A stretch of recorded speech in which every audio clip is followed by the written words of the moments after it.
So I want to do a quick follow-up video on the nutrition piece I did a couple days ago. Had a lot of emails, a lot of people stopping me in the gym, thanking me for it, and asking me more questions on emotional eating and stress eating.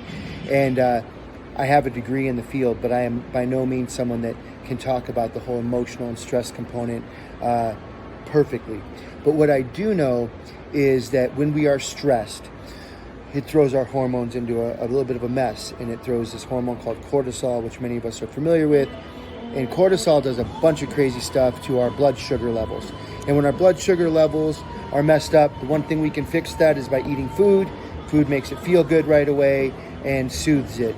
And that's what causes the vicious cycle of like emotional eating and stress eating. Even though we might not be physiologically needing food at that time, we emotionally need it. And that can be treated with a lot of things.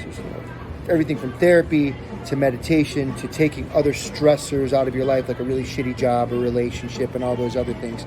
But I think that that's a whole nother topic I leave to someone else to talk about.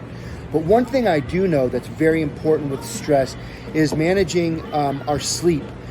Sleep is one of the most overlooked things, and most people roll it off their back and say, they don't realize how important sleep is. But if you are not sleeping well, your stress levels are going to be high at all times without you even knowing it. It's underlying. And that is a big problem when you're trying to deal with nutrition and health. And the biggest thing that I've tried to do for myself, and I tell people, is go to bed at the same time every night, wake up at the same time every morning. I even do it on the weekends. I wake up at 5 a.m. on Sundays because I'm in a habit, and it's important for me to have my health. And if you're one of those people that's like, oh, I can't do that, you either can't do that or it's not a priority for you to do that. But that's an important thing, is this sleep is an important piece to managing stress. Stress is the important piece for managing nutrition and health. And I tell one of my buddies and I remember talking years ago, and he said, I have one rule. He's like, I can either be hungry or tired. I can't be both. And I think that that's an important, I cracked up when he said that, but I think that's most of us. If we're tired, we can go to bed.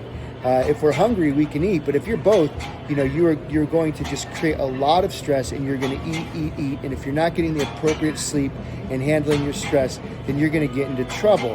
And I think that many of us want to focus on restricting calories, focusing on macros, doing these things, and it turns into an uphill battle and a struggle because we're not managing our stress. And so the first thing I'll tell everyone is really get a good understanding of your sleep. I know my watch manages sleep. I have a Whoop strap that manages sleep. But try and get into healthy sleep habits is probably one of the most important things I think you can do. And there's another little piece that I wanted to share with people that I think is very important. All right? If you have any other questions, feel free to shoot me emails, and I'll try and shoot more videos for you.